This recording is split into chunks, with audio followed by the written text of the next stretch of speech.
大家好，我是小鹅。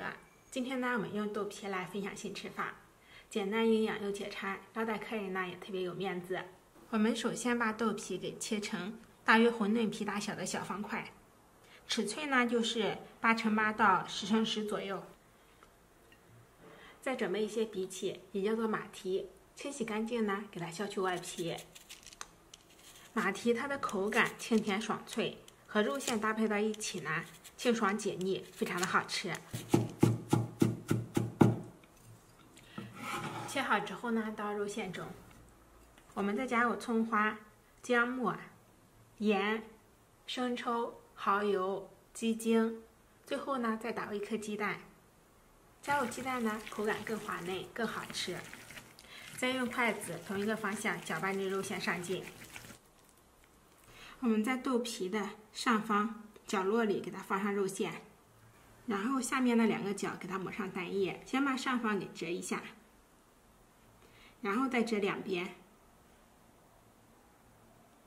再这样卷起来，收口处朝下，1个生坯就做好了。做好之后呢，给它摆入盘中。再准备一些青红椒，给它切成小块。切好之后呢，装盘备用。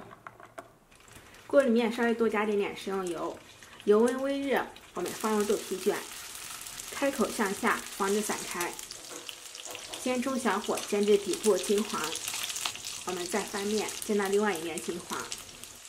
全部煎好之后呢，把它给推到一边，放入葱以及姜，把它给炒出香味。再少加点生抽、花椒粉，再加一些老抽上色，然后加入半碗清水，把它搅拌均匀，再大火收汁。水分快收干的时候倒入青椒。